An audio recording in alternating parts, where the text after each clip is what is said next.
Those little clips were from two versions I have of Thelonious Monk's Brilliant Corners on Riverside, produced by Orrin Keepnews. That's the opening track, which is more of a almost like a theatrical, complicated piece, wonderful piece of music that Monk wrote with Sonny Rollins, Ernie Henry, and Clark Terry. And it was so difficult for the musicians to play correctly and write it that Orrin Keepnews had to edit, I think, 2 to 3 different takes together after literally multiple takes of that. They just couldn't get it right, but what a great record. Now, that blue label I started with is just a random copy. I think it's an early copy. I'm not quite sure off the top if it's an original pressing, but it's a copy I have without a cover. And I keep it in the back of this version, which is an OJC. This is from the early 80s, early to mid 80s, I believe. Thelonious Monk. I love this cover on this. Before I get into what this video is about, it's about the Kraft reissue of that, the new Kraft small batch. I like to call it single origin because I love single origin coffee blends, and just my take on it, because I can never remember One Step, single origin, HRQ, all these little things, but I'll get into that after. But I'm just gonna flip through some of my Monk collection, in fact, my entire Monk collection. This is that great, the Palo Alto Custodian mix, the Palo Alto record, that tape that was recorded in Palo Alto, right near Stanford University, at a high school performance. Came out, Thelonious Monk with John Coltrane at Carnegie Hall came out some years later. Several comps I have, a class performance from Prestige and Riverside. This is a 2-record set that Milestone put out when Fantasy owned Milestone, from the 70s. This is from Alive, New York and San Francisco. Collections, again, a Milestone again. And this is Columbia. This is Thelonious Monk live at the Jazz Workshop, a comp from put out Columbia Records. A lot of these double comps from the 1970s. Jazzland, this is a version. Monk with Coltrane. We got these wonderful OJCs from the 80s. If you ever see these, they're highly recommended. They sound great. We know original jazz classics are being issued again. Thelonious Monk at the Black Hawk. That wonderful club predates Mazzy, even before my time. Well, it existed, but I was very young and I never went to the Black Hawk. In the Tenderloin now on Hyde Street. Is it Hyde or Gough? Hyde Street. And it's literally, it's still a funky parking lot. Once it was torn down, nothing has been rebuilt there. Of course, there's so many great jazz records recorded there, including Miles Davis and others. Another OJC, Thelonious Monk, Riverside, OJC classic. Love this one. Doing some great standards in here. This is just a lovely one from 1956. Of course, my heart always goes to this one just because of this stripped out cover. Thelonious Monk alone in San Francisco, solo piano.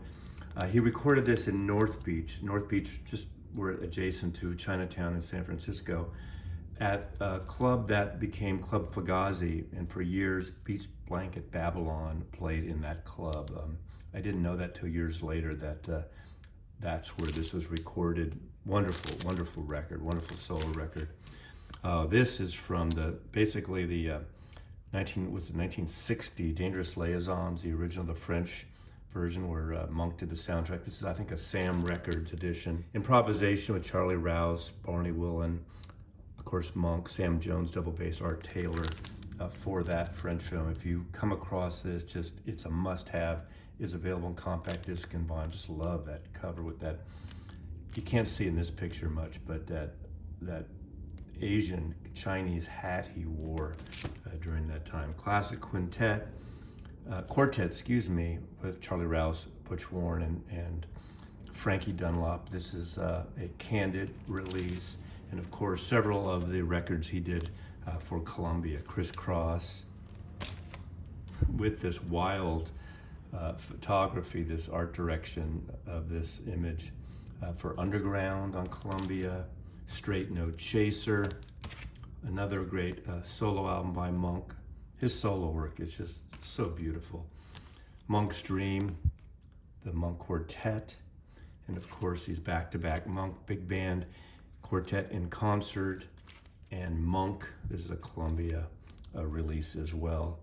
And of course, two for Volume 1 and 2, Blue Note Records, Thelonious Monk, Genius of Modern Music. Two-tone, two colors, beautiful, beautiful music.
So let's chat about this Monk album, Brilliant Corners.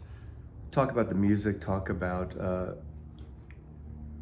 the album, and a little bit of a comparison between this early pressing. Turns out it's the second pressing with the Blue Label on Riverside, 1958 pressing. The album came out in early 1957, recorded in 56, 3 sessions. So that Blue Label one, which I seem to have this random non-covered copy, and to this day I don't remember when I got it or how I got it, but it's actually a pretty nice copy. He has this really hybrid here thing of neoclassical blues.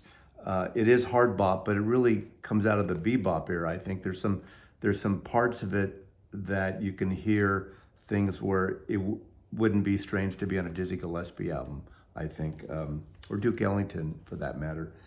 Great composition, somewhat complicated in essence, and Monk plays piano throughout. He plays a Celeste on one track, but he has 2 different sort of change out bands on here. So he has, as I said earlier, Ernie Henry on alto sax, Sonny Rollins on tenor sax. Now, sometimes to some people, the combination of those 2 instruments, the way they're recorded in this particular, I don't want to say atonal, but their edgy performances in some cases can tend to be a little bright. And my system sometimes is bright, but I will say that the single origin small batch, as I call it, the new craft, tames that slightly over the OJC and the original for that matter. I think I like the OJC better than the original, but I'll give the craft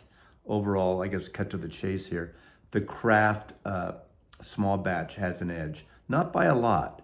So obviously the price point, you know, if you have an OJC or you want to get an OJC, I think you'll be satisfied with this music. But you should listen to the music. Oscar Pettiford on bass, Max Road on drums and timpani. And then it changes out.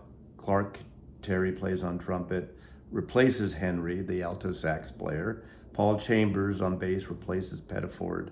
And then I Surrender Dear is a piano solo by Monk on here. Really beautiful. I know a lot of people who aren't into some of the angular performances and compositions of Monk really prefer is solo piano music, like the San Francisco and the Columbia. All through his career, he's done some wonderful solo piano work. But Brilliant Corners, as I kind of said at the get-go, it is a complicated piece, and Orrin Keepnews went through multiple sessions producing that, and the musicians had a hard time really kind of performing it straight through. It goes from this, again, this horn range, almost, I want to say a little New Orleans, but that's just the blues side of it, into some traditional jazz, and then literally changes tempo and picks up the beat halfway through or into it a little bit. But there are these hints of classical composition,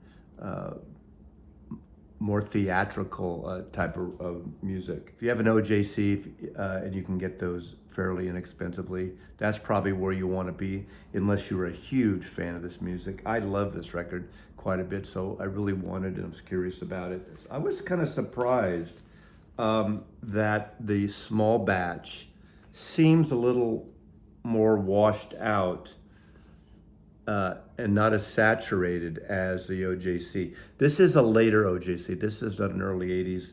I looked it up. This is actually, could be even into the 90s, this particular pressing. But you can see how warm that is. It's still a little too much, maybe magenta. This one, the Craft, I'm surprised. The small batch is very washed out, more magenta in it. You see that in terms of the oranges and the shift on it. But you can just see by the face there that the OJC I prefer better. The OJC cover's thinner, obviously cardboard wise. You got a nice tipped on, somewhat folded, tipped on jacket on the Craft, the new Craft, the single origin, single batch. I'm never gonna get that right, Craft, I'm sorry. Maybe you should have just called it single origin for my sake.